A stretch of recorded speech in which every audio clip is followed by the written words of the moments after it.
We're here because you're selfish, ungrateful, and tearing this family apart. My mother said that into a microphone in my parents' living room.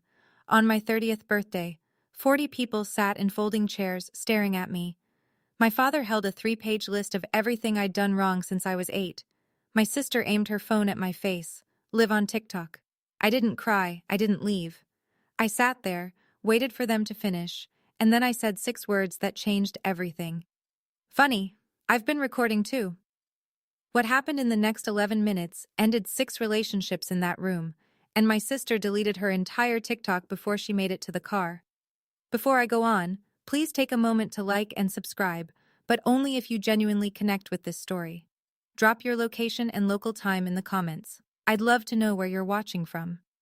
My name is Faith. I'm 30. I'm an ER nurse in a small town outside Columbus, Ohio. And this is the story of how my family threw me a surprise intervention for my birthday, and how it became the worst night in Mercer family history. Now let me take you back 3 months before that night, to the phone call I was never supposed to hear. Let me set the scene so you understand what my life looked like before everything fell apart. It's a Friday night. I've just finished a 14-hour shift in the ER. 2 car accidents, a cardiac arrest, and a kid who swallowed a quarter. My scrubs smell like iodine and coffee. I'm sitting in my car in the hospital parking lot, engine off, eyes closed, just breathing. Then I check my phone. 3 messages. Mom. Faith, the insurance bill came. Can you handle it this month? Dad's hours got cut again. Kristen, my older sister. Hey, can I borrow $400? There's an online course I need for my brand. Dad. A photo of a roofing invoice. No words, just the photo. I pull up my banking app and do the math I do every month. Mortgage payment for my parents' house, $1,100. Mom's health insurance supplement, $340. Kristen's car payment, $280. Groceries I drop off on Sundays, around $150. That's roughly $2,100 a month, nearly half my take-home pay. My apartment has 1 bedroom, furniture from IKEA, and a refrigerator with 2 meal prep containers and a half-empty bottle of hot sauce.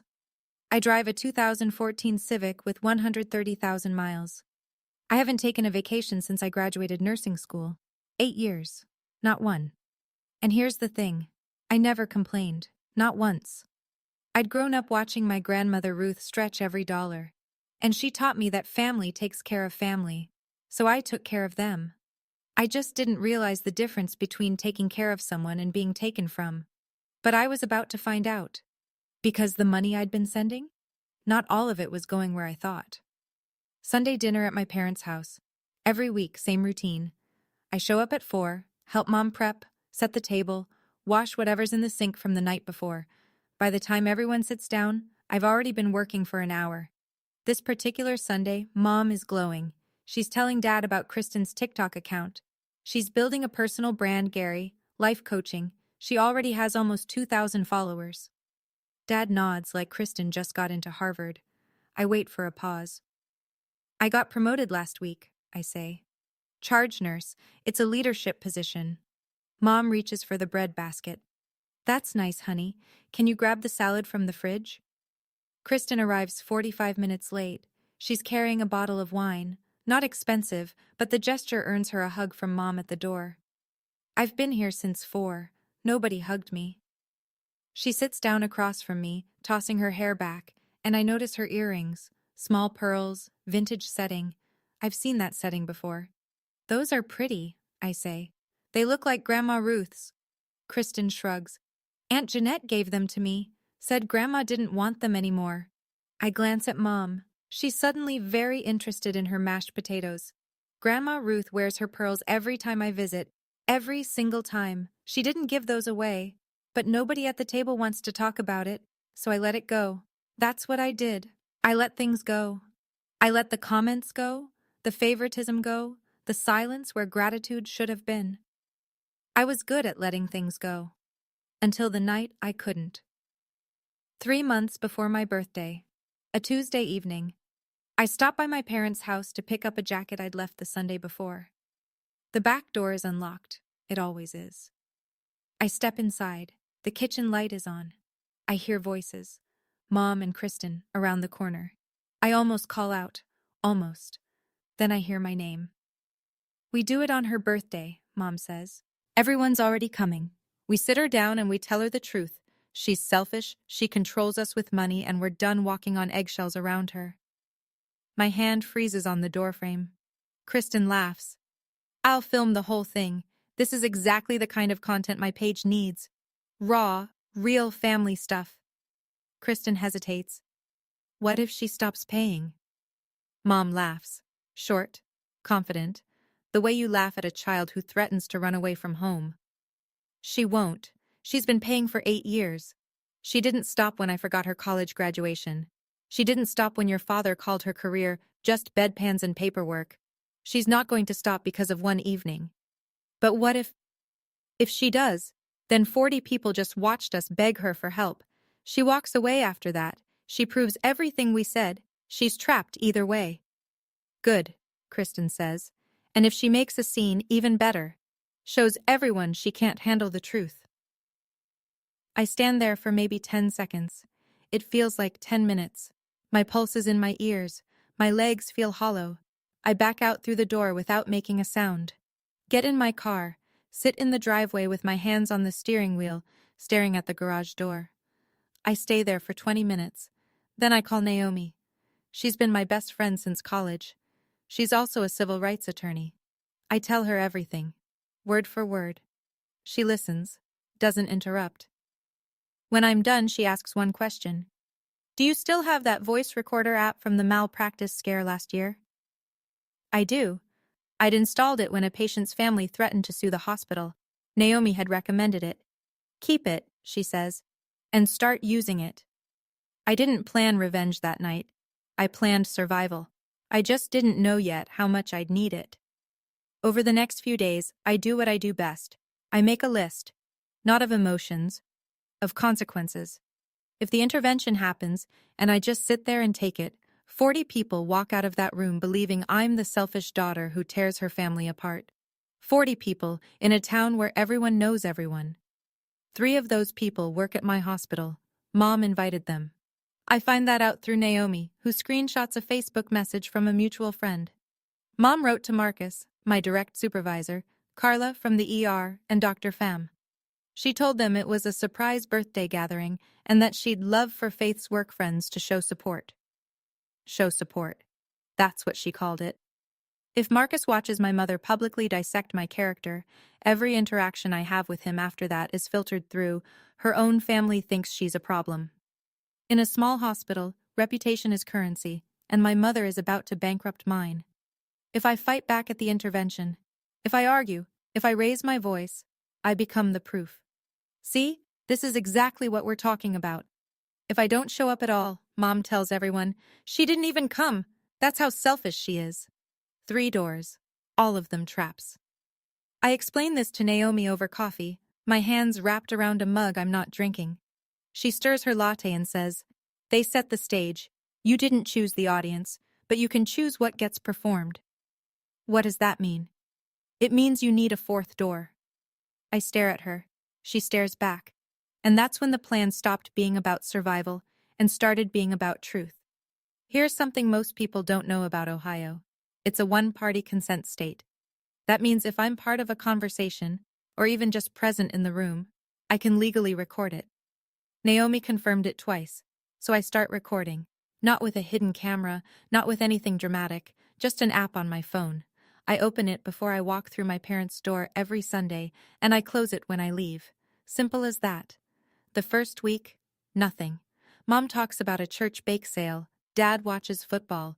Kristen doesn't show up. The second week, I'm standing at the kitchen sink after dinner, rinsing plates, when I hear Dad's voice from the garage. The door is cracked. He's on the phone. His voice is different, softer, lighter, like a teenager talking to his first girlfriend. Yeah, Linda. Tuesday works. Diane's got Bible study. I'll tell her I'm picking up parts at the store. A woman's voice on the other end, a laugh, warm, familiar with him. She doesn't suspect anything, Dad says. 22 years and she still thinks I go bowling on Tuesdays. I grip the edge of the sink so hard my knuckles go white. A plate slips, Clinks against the basin. I catch it. Dad doesn't hear. He's still laughing. I finish the dishes. I dry my hands. I walk out to my car, sit down, and look at my phone. The app is running. The waveform is still moving. I wasn't looking for this. I was looking for protection. But a recorder doesn't filter. It catches everything. And apparently, everything in the Mercer house was worth catching. Week 4. I arrive early, 20 minutes before dinner. The front door is locked, so I go around back. Mom's bedroom window is open a crack. Her voice drifts out. She's on the phone, speaker on. I can hear both sides. Gary doesn't know about the $14,000, Mom says. I moved it to my personal account right after Mom's estate sale. He thinks the furniture sold for less than it did. And then Aunt Jeanette's voice, tinny through the speaker. Smart. And the pearls. I already sold the bracelet. Got $800 for it. If Ruth asks, we just say it's at the jeweler being cleaned. Fine, Mom says. Just don't let Faith find out. She's the only one who still visits Ruth every week. If Ruth mentions the bracelet, Faith will start asking questions. Faith won't find out. She's too busy paying your mortgage. They both laugh. I stand in the backyard, next to the recycling bin, listening to my mother and my aunt laugh about stealing from my 82-year-old grandmother. My phone is in my jacket pocket. The red bar on the screen pulses quietly. $14,000. That's 7 months of the mortgage I'd been paying. The mortgage I thought was keeping a roof over my parents' heads while they struggled. They weren't struggling. Mom had $14,000 tucked away in an account Dad didn't know about, funded by my grandmother's estate, while I ate meal prep out of plastic containers and drove a car with a cracked windshield. I had 2 secrets in my phone now. And there were still 6 weeks until my birthday.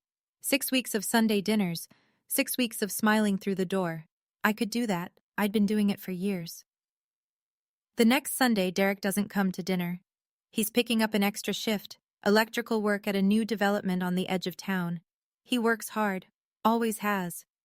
Kristen used to brag about that when they first got married. Tonight she's not bragging. 2 glasses of wine in, Kristen leans toward Mom across the table. I'm at the other end, cutting my chicken, invisible. Derek is useless, Kristen says. She keeps her voice low, but the dining room is small. Can't fix the sink, can't get a promotion. I married a man who peaks at 35. Mom doesn't flinch. You could have done better. I wish I never said yes at that altar. Kristen drains her glass. I keep thinking, if I hadn't gotten pregnant that first year, I would have walked. Mom pats her hand. You still have time. Dad's in the living room. Doesn't hear. Doesn't care. I say nothing. I eat my chicken. My phone sits in my lap, recording every word. 40 minutes later, we're clearing plates. Kristen steps into the hallway, phone to her ear. I hear her voice shift, honey sweet, warm. Miss you, babe. Save me some leftovers, okay? You're the best thing in my life. She hangs up, walks back to the kitchen, pours a 3rd glass. I look at this woman, my sister, who just called her husband useless, who wished she'd never married him, who 10 minutes later told him he was the best thing in her life. And I think about Derek, at a job site right now, running wire through drywall because he wants to provide for the woman who despises him behind his back. Every person in this family wears a mask. I was the only one who didn't. Not anymore. 2 weeks before my birthday, Naomi sends me a screenshot. It's a Facebook message from my mother to a woman named Peggy. Peggy, who happens to be friends with Carla from my ER. Mom has asked Peggy to pass along the invite to my work friends. The message reads, "We'd love for Faith's work friends to be there. It's a special evening.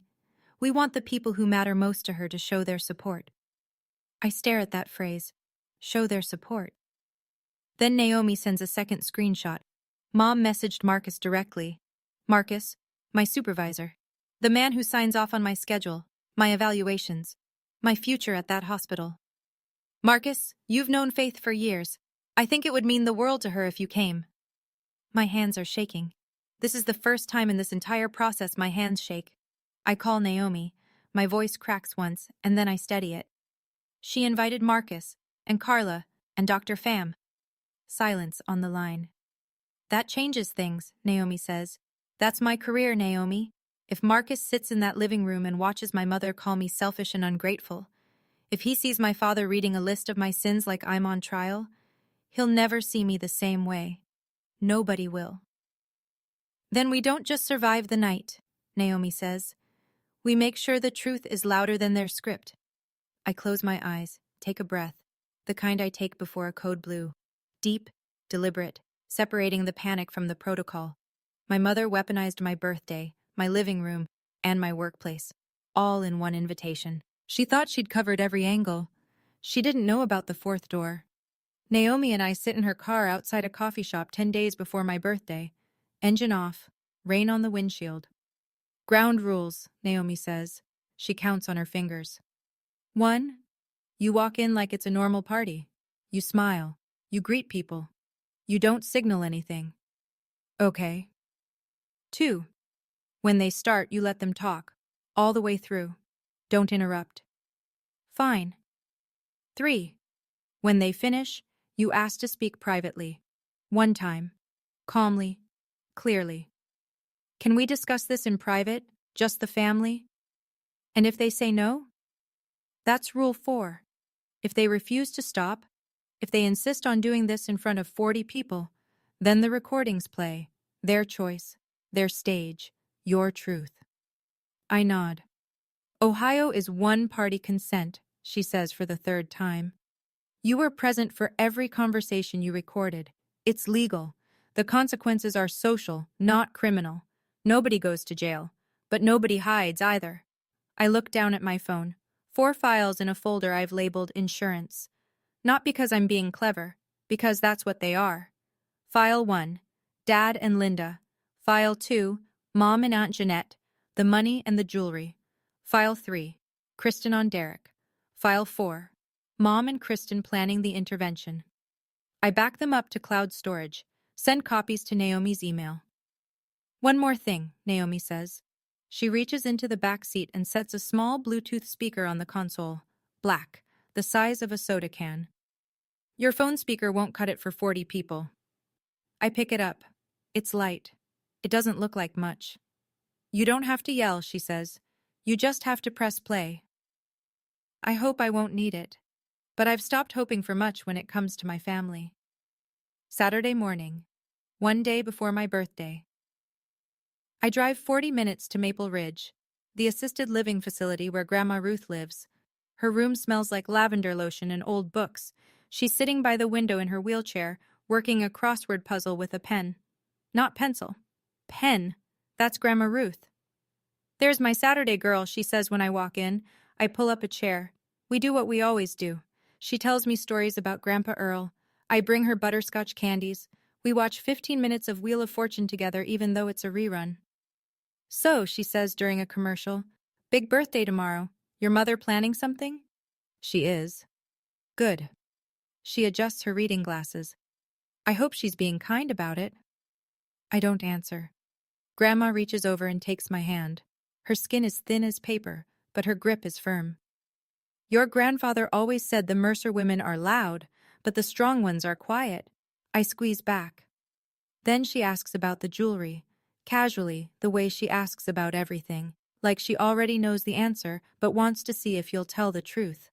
Jeanette was supposed to bring my bracelet last month, Pearl 1, with the clasp. Haven't seen it. I swallow hard. I know that bracelet was sold for $800. I know because I heard my aunt say it out loud while my mother laughed. I'm sure it'll turn up, Grandma. She studies my face, doesn't push. When I leave, she sends me a text message. She just learned how to use the phone I bought her last Christmas. The message is full of typos. It reads, "Whatever they do tonight, remember who raised you on Saturdays. I am proud of you, always." I sit in my car and read it 3 times. Saturday evening. Naomi comes over to my apartment with takeout and the Bluetooth speaker. We eat pad thai on my couch, the one piece of furniture I actually like, and she walks me through the logistics one more time. Speaker connects to your phone in 3 seconds, she says, holding it up.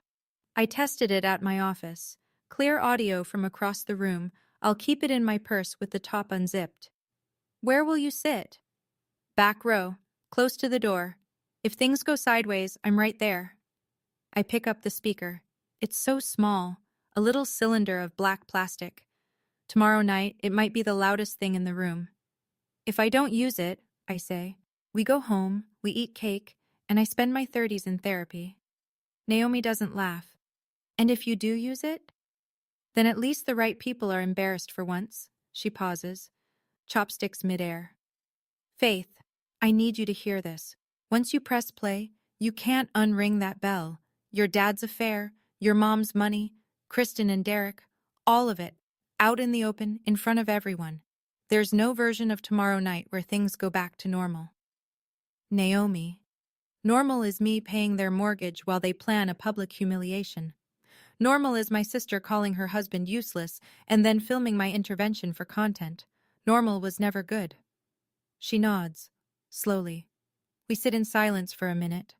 The apartment is quiet. My phone is on the table. 4 audio files lined up in a row, each one a door that only opens from one side. Try to sleep, she says on her way out. I don't, not because I'm scared, because I'm done rehearsing what I'll say when they finally stop talking. 2 a.m., I'm sitting on my bed with the lights off, earbuds in, listening to the recordings one last time. File 1. Dad's voice, loose and careless. Tuesday works, Linda. Diane's got Bible study. His laugh. A laugh I never hear at the dinner table. File 2. Mom and Jeanette. Gary doesn't know about the 14,000. And then Jeanette, smooth as syrup. I already sold the bracelet, got 800. File 3. Kristen, wine brave and bitter. Derek's useless. I wish I never said yes at that altar. Then 40 minutes later, sweet as Sunday morning. You're the best thing in my life, babe. File 4. The one that started all of this. Mom's voice, calm and organized, the way she sounds when she's planning a church fundraiser. We do it on her birthday. We tell her she's selfish. If she cries, even better. I pull out my earbuds. The apartment is silent. The streetlight outside throws a bar of orange across the ceiling. My family is building a courtroom in their living room tomorrow. They've written the charges, invited the witnesses, rehearsed the testimony. They've even hired a camera crew, my own sister, live streaming my trial for strangers on the internet. And they have no idea the defendant has more to say than anyone in that room wants to hear. I plug my phone in, set my alarm for 9, close my eyes. Tomorrow is my birthday. 30 years old. I used to think turning 30 would feel like a milestone, a celebration, a beginning. Instead, it feels like a verdict. But here's what they don't know. The verdict isn't mine. It's theirs. Okay. Let me step outside the story for a second. I want to be honest with you. The night before, I almost didn't go. I almost packed a bag and drove to Naomi's apartment and spent my birthday eating ice cream and pretending none of it was happening. But here's what stopped me. If I don't show up, they tell the story without me. 40 people hear their version, and I become the villain who couldn't even face her own family. So let me ask you, what would you have done? Would you have walked into that room? Or would you have stayed home? Tell me in the comments. All right, let me take you to the night itself. I pull into my parents' driveway at 6:15. Cars are lining the street in both directions. I count 11, 12, more than a birthday dinner, more than a surprise party. My phone is charged. The app is open. The speaker is already paired. I smooth my blouse. Check my reflection. Take one breath. Walk in through the front door. The living room has been rearranged. The couch is shoved against the wall. The coffee table is gone. In its place, 4 rows of folding chairs, maybe 10 across, facing a single point at the front of the room where a microphone stands on a chrome tripod stand.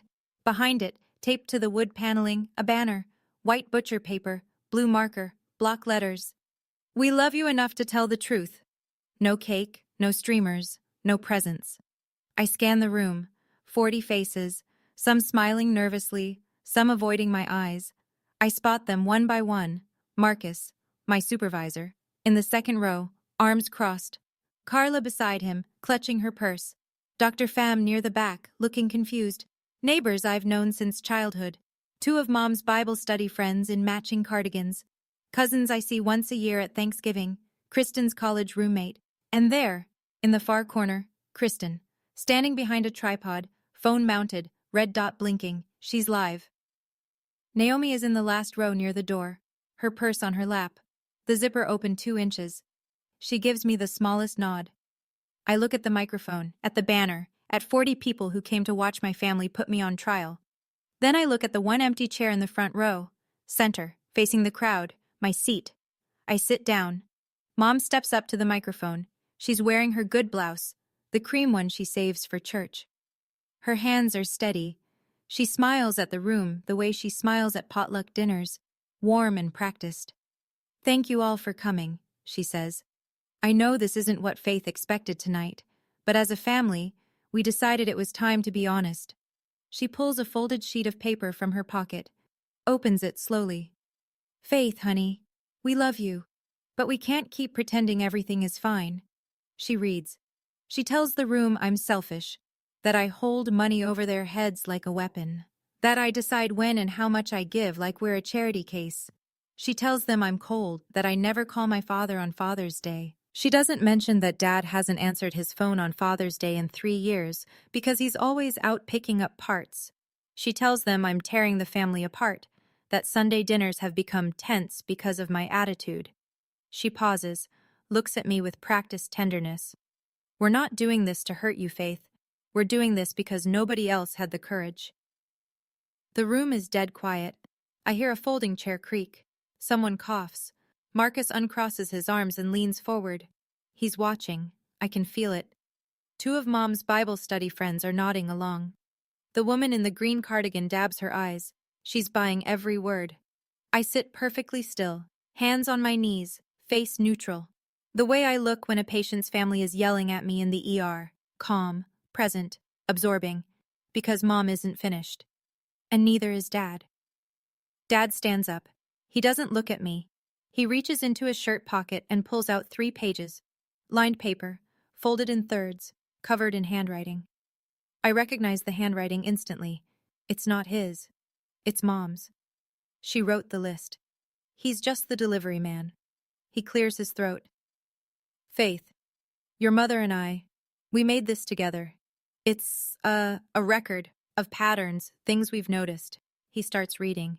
"Faith, age 8, broke the kitchen window playing ball and lied about it." I didn't break that window.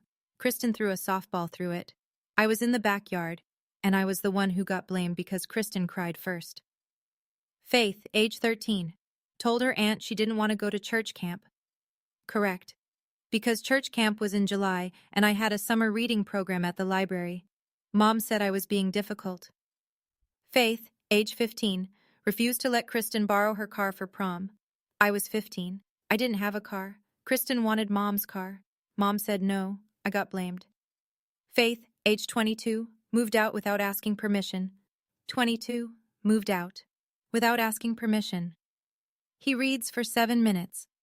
7 minutes of childhood scraped off a bone, held up under a fluorescent light in front of 40 people. Nobody interrupts. A few people shift in their seats. Carla has her hand over her mouth. Derek, Kristen's husband, is staring at his shoes. Dad folds the pages, looks up for the first time. "We raised you better than this, Faith." He sits down. The room waits. I wait. I let 10 seconds pass in silence. Let it settle. Let every single person in that room feel the weight of what just happened. Then I stand. The chair scrapes behind me as I rise. Every head turns. Mom. Dad. My voice is level, steady, calm. "I hear you. I appreciate that you feel strongly. Can we talk about this privately? Just the 4 of us?" Mom shakes her head before I finish the sentence. "No, this is exactly why we're doing it here. Because privately, you shut us down. These people are witnesses." "Witnesses," I repeat. "Sit down, Faith," Dad says. From the corner, Kristen's voice. "Just let them finish. This is good for you." She adjusts her phone on the tripod. The red dot blinks steadily. Still live. I look around the room one more time, slowly. Marcus is typing something on his phone. I wonder if it's a note. A text to HR. A message to a colleague. "You won't believe what I'm watching right now." The woman in the green cardigan is nodding again. She thinks this is love. She thinks she's witnessing a family that cares enough to be honest. I look at Naomi. She's sitting very still. Her hand rests on the open purse. Inside, the speaker is waiting. I look at Derek.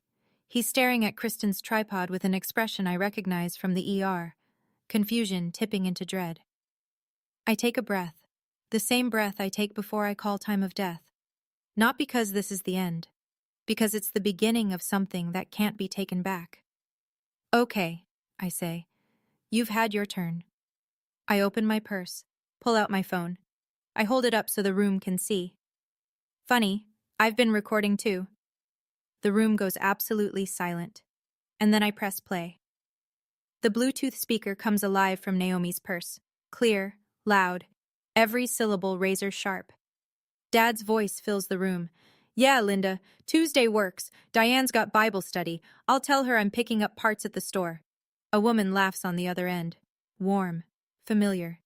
She doesn't suspect anything, Dad continues.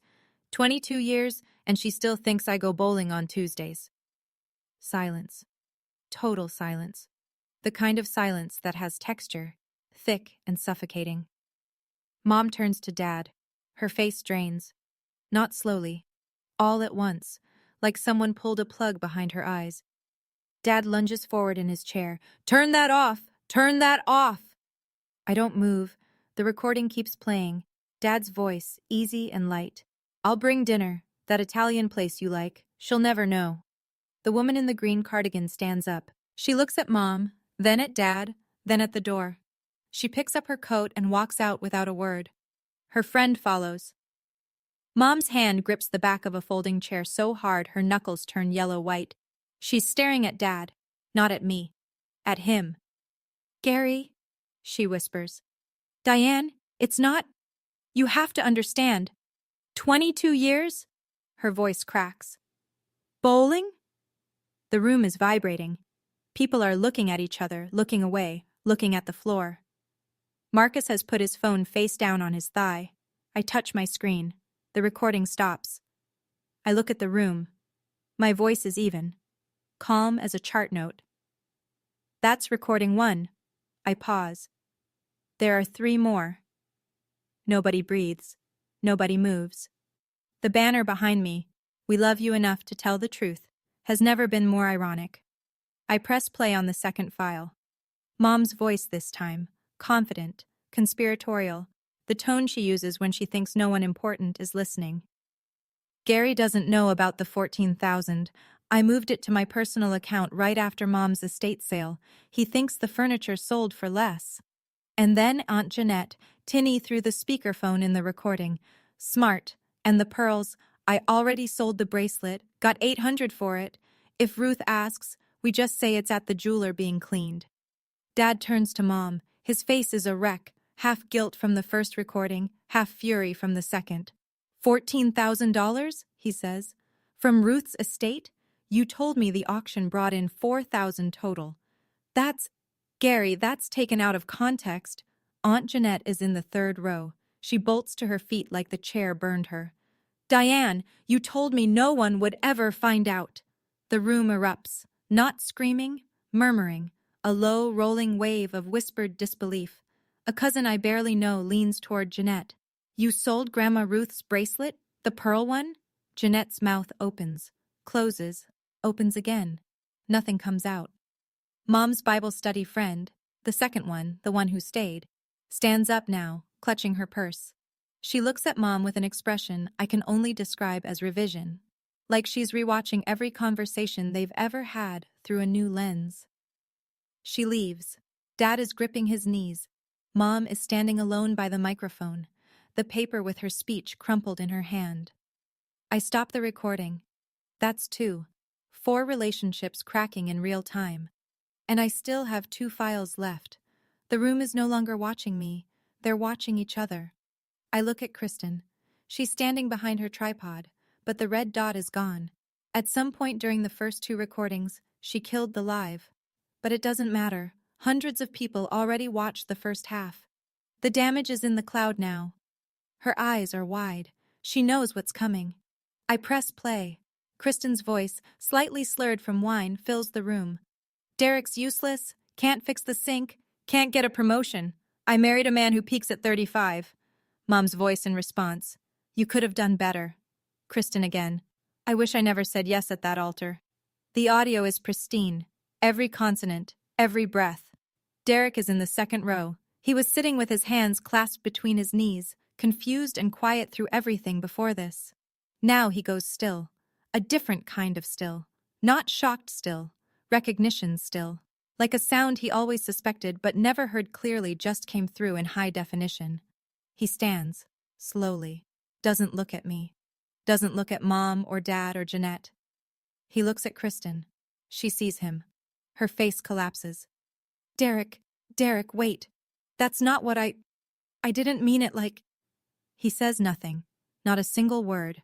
He holds her gaze for 3 seconds. I count them. And then he walks down the center aisle between the folding chairs and out the front door. He doesn't slam it. He just closes it. A soft click that somehow sounds louder than anything else tonight. Kristen lunges at the tripod, grabs her phone. I watch her tap frantically, deleting the app, deleting the stream, deleting the evidence of a night she created. She's crying now. Nobody moves to comfort her. The last file. I almost don't play it. The room is already shattered. But this one isn't about secrets. This one is about me. About tonight. About the fact that none of this was ever an intervention. It was a performance, scripted by my mother, starring my father, produced by my sister, with 40 unwitting extras and folding chairs. I press play. Mom's voice, 3 months ago, in the kitchen I grew up in. We do it on her birthday. We sit her down, tell her she's selfish. If she cries, even better, shows everyone she can't handle the truth. Kristen. I'll film the whole thing. My page needs content like this. Raw, real family moments. Mom. And if she threatens to stop paying the mortgage, we tell everyone she's abandoning her family. She won't risk that. The recording ends. I let the silence hold. 40 people now know the truth. Not my mother's version of it. Not the banner version. Not the 3-page list version. The actual truth. Marcus picks up his phone from his thigh. He puts it in his pocket. Slowly. Deliberately. I can see it in his face. He's not confused anymore. He's recalculating everything he was told about tonight. Gary sits slumped in a folding chair, chin against his chest. Diane stands alone at the front of the room. No one is near her. The microphone is still on its stand, but it might as well be a monument to something that just died. I lower my phone. That's the last one, I say. Quiet. No triumph, no edge. Just fact. Now you all know exactly who's selfish in this family. I pause. It isn't me. I need to pause here for a second. When I played those recordings, my hands were steady, my stomach wasn't. Because I knew, the moment I pressed play, there was no going back. Nobody in that room would ever look at each other the same way again. Including me. So let me ask you, do you think I went too far? Or do you think I should have played them sooner, the moment Mom picked up that microphone? Tell me in the comments. And if you're still here, thank you. The story isn't over. What happened next is the part that actually changed my life. The living room looks like the aftermath of something, which it is. Kristen has run out after Derek. Jeanette is sitting with her arms wrapped around herself, eyes on the carpet. Dad is at one end of the room. Mom is at the other. The distance between them is 4 folding chairs and a 22-year lie. I put my phone back in my purse. I stand straight. I don't raise my voice. I want to say this once, clearly, so there's no confusion. The room watches. Starting tonight, I am no longer paying the mortgage on this house. I'm no longer covering the insurance premium. I'm no longer making Kristen's car payments. I've set up auto cancellation for every recurring transfer. Effective midnight. Mom's head snaps toward me. You can't do that. You depend on me, I say. Not the other way around. And you just spent 30 minutes telling 40 people how terrible I am. So I'm giving you exactly what you asked for. A life without my selfishness. Someone in the back, a cousin I think, lets out a low whistle. Carla nods. Quietly. I catch it from the corner of my eye. Mom opens her mouth, closes it, opens it again. Faith, this isn't... You're overreacting. I asked to talk privately. You said no. I asked you to stop. You said no. I'm not overreacting. I'm responding. I look at Naomi. Ready? She stands, loops her purse over her shoulder, and walks toward me. I turn to the room one last time. Thank you for coming. I'm sorry it wasn't the party you expected. Then I walk toward the door. My mother's intervention is over, but mine just began. I'm 3 steps from the door when Marcus stands. In 6 years of working under him, I've seen Marcus stand up for a lot of things. Patient rights, staffing ratios, union votes. He's not a dramatic man. He speaks like someone who knows that authority doesn't require volume. Faith. I stop. He buttons his jacket, takes 1 step into the aisle. I've worked with you for 6 years. I've seen you hold a dying man's hand at 3 a.m. and chart his vitals at 3:15 without missing a beat. I know exactly who you are. He pauses. This doesn't change anything at my hospital, except maybe my respect for you just went up. He says it at normal volume. But in this room, at this moment, it lands like a verdict. Carla stands next. She grabs her coat. I'm driving you home. You shouldn't be alone tonight. I feel something shift inside my chest. Not relief exactly, but the closest thing to it. Like setting down a bag I didn't realize I'd been carrying. I pass Mom on the way out. She grabs my sleeve. Her fingers are trembling. Faith, please. I stop. Look at her hand on my arm, then at her face. Mom, you had a microphone. I had a phone. I gently pull my sleeve free. The difference is, mine told the truth. I walk out the front door. I don't slam it. I close it the same way Derek did, gently, with a click. On the porch, I check my phone. A text from Grandma Ruth sent 2 hours ago. She goes to bed early. Happy birthday, my girl. You are the best of us. I press the phone against my chest and stand there in the cool Ohio air until Carla pulls the car around. Carla drives. Naomi sits in the back. Nobody talks for the first 2 minutes. The only sound is the tires on wet asphalt and the low hum of the heater. Then Naomi says, "You okay?" I think about it, not the polite version, the real one. I don't know yet, I say. She nods. That's enough. We're on Route 33, halfway to my apartment, when I open my phone and read Grandma Ruth's text out loud. The whole thing, typos and all. Whatever they do tonight, remember who raised you on Saturdays. I am proud of you. Always. Carla's hands tighten on the wheel. Naomi makes a sound from the back seat, not crying, but close. Your grandma, Carla says, sounds like the kind of woman I'd want at my intervention. I laugh. It's the first time I've laughed all night, and it comes out cracked and wet. Naomi leans forward between the seats. She raised you right, Faith. The rest of them are just noise. We pull into my apartment complex. Same parking lot, same cracked asphalt, but something about it looks different tonight. Cleaner, maybe. Or just mine. I unlock my door, step inside, drop my purse on the counter. 36 unread messages on my phone. I don't open them. Not tonight. I open my banking app instead. 3 recurring transfers. Mortgage, $1,100. Insurance, $340. Car payment, $280. I cancel all 3, one by one. Confirm, confirm, confirm. Done. Then I sit on the edge of my bed in the dark and listen to nothing. No phone calls to return, no bills to pay for someone else, no Sunday dinner to prep for.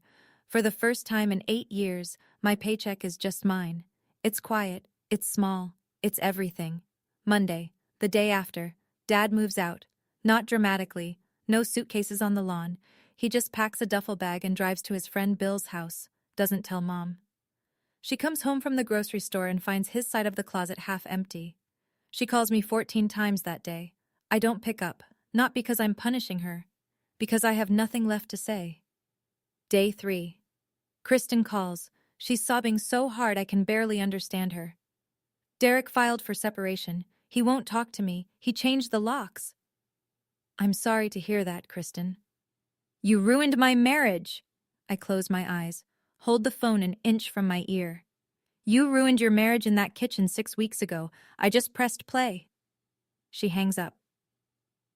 Day 5.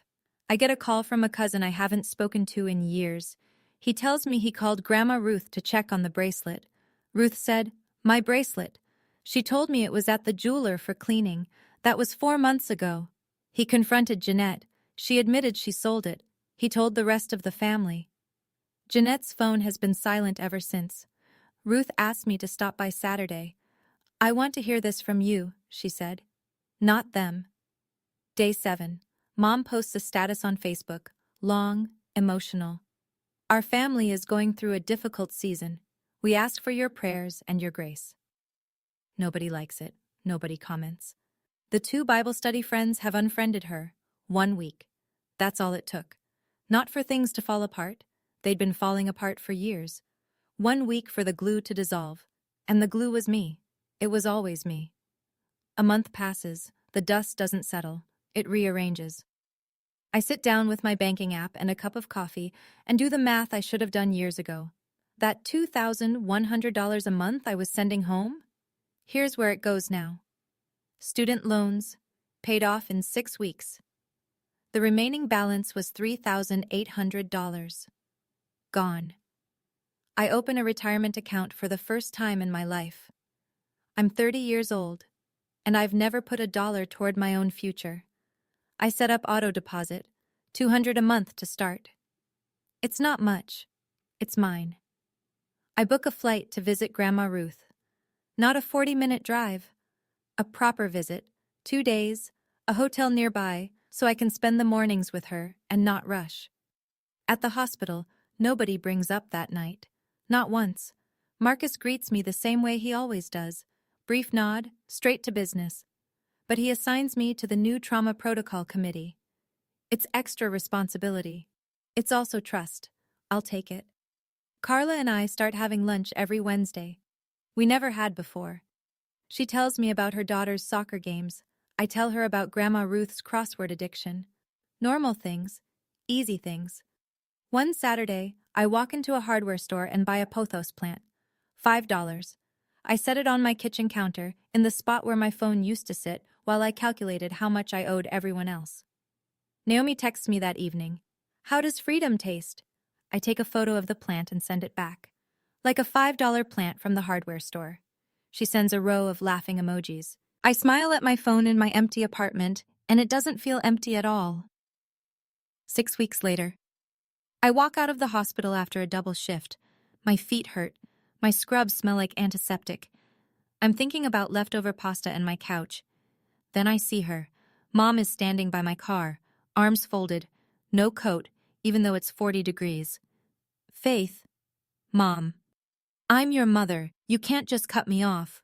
I unlock my car, set my bag on the passenger seat. "I didn't cut you off. I cut off the money. Those are 2 different things. We need to talk." "Then talk." She straightens, lifts her chin. "I did what I thought was right. That intervention, it came from love, Faith, even if you can't see it." I lean against my car. I'm tired. Not the kind of tired that sleep fixes. "Mom, you wrote Dad's script. You invited my boss. You told Kristen to live stream it. You planned it for my birthday so I couldn't say no without looking ungrateful." I pause. "That's not love. That's a production." Her jaw tightens. "So what do you want from me?" "An apology. A real one. Not a Facebook post." "I'm not going to apologize for caring about my daughter." "Then we're done here. For now." I open my car door. She doesn't move. "Mom, I love you, but I won't let you treat me like an ATM and then call me selfish for having a limit. When you're ready to talk, really talk, you have my number." I get in, start the engine, pull out of the lot. In the rearview mirror, she's standing where I left her, getting smaller. I cry on the drive home, first time since that night, not from regret, from loss. Loving someone and accepting their abuse are 2 different things. I chose love. I just stopped accepting the rest. So let me tell you where everyone ended up.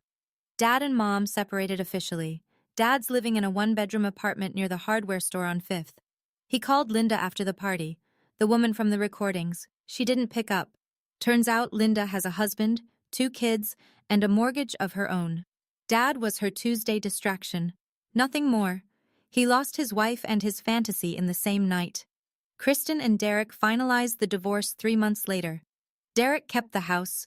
His name was on the mortgage, his payments, his credit. Kristen moved back in with Mom. 2 women in a 3-bedroom house with nothing to say to each other. She deleted her TikTok permanently. All the raw, real family content, gone. Jeanette tried to avoid the bracelet situation. She couldn't. Grandma Ruth called her directly.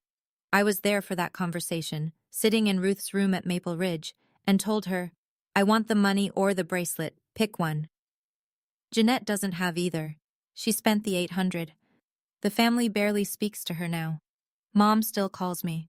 Not every day, not every week. Sometimes she texts, thinking of you. Sometimes I respond. Sometimes I don't.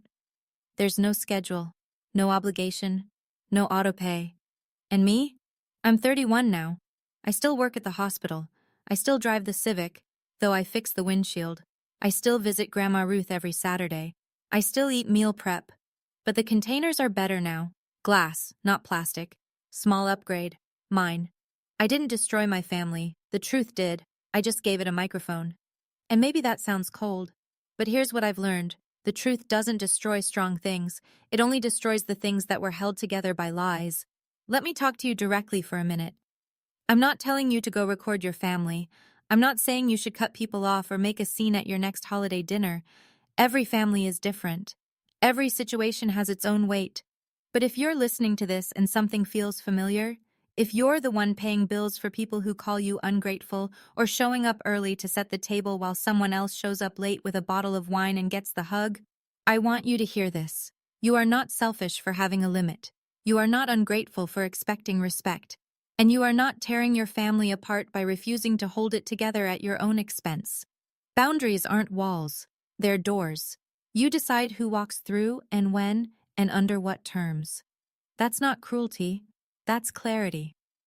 My grandmother sent me a text the night of my birthday. I've read it probably 200 times since then. Whatever they do tonight, remember who raised you on Saturdays. She raised me on Saturdays because my parents were too busy, too distracted, too focused on everything that wasn't me. She taught me how to do a crossword in pen. She taught me that strength doesn't have to be loud. She taught me that loving someone doesn't mean you let them bleed you dry and then blame you for the stain. I used to think standing up for yourself meant shouting, slamming doors, making a scene. It doesn't. Sometimes it means sitting quietly in a folding chair while 40 people stare at you and waiting, patiently, calmly, for your turn to speak. And when your turn comes, you don't yell, you just press play. Last week was my 31st birthday. Naomi came over. Carla brought her daughter. 2 friends from the hospital. 1 neighbor who always says hi in the hallway and finally got a proper invitation. 6 people. My apartment. A cake from the bakery on Maple Street. Lemon with cream cheese frosting, because that's what Grandma Ruth always ordered for my birthdays when I was little. The candles were crooked. Nobody fixed them. Nobody read a list of my faults. Nobody set up a microphone. Nobody pointed a camera at my face. Grandma Ruth called on FaceTime. She sang Happy Birthday, off-key and off-rhythm, and everyone in the room sang along, and it was the most beautiful mess I've ever heard. I blew out the candles. Naomi cheered. Carla's daughter asked if she could have the corner piece with extra frosting. I said yes. 1 year ago, 40 people sat in my parents' living room to tell me who I was. This year, 5 people sat in my apartment, and nobody needed to say a thing, because they already knew. I washed the dishes after everyone left. Stood at the sink, warm water, quiet apartment, plant on the counter. The same counter where I used to calculate transfers. My name is Faith Mercer. I'm 31 years old. I'm an ER nurse in a small town in Ohio. I pay my own rent, my own bills, my own way. And for the first time in a very long time, I like the woman blowing out those candles.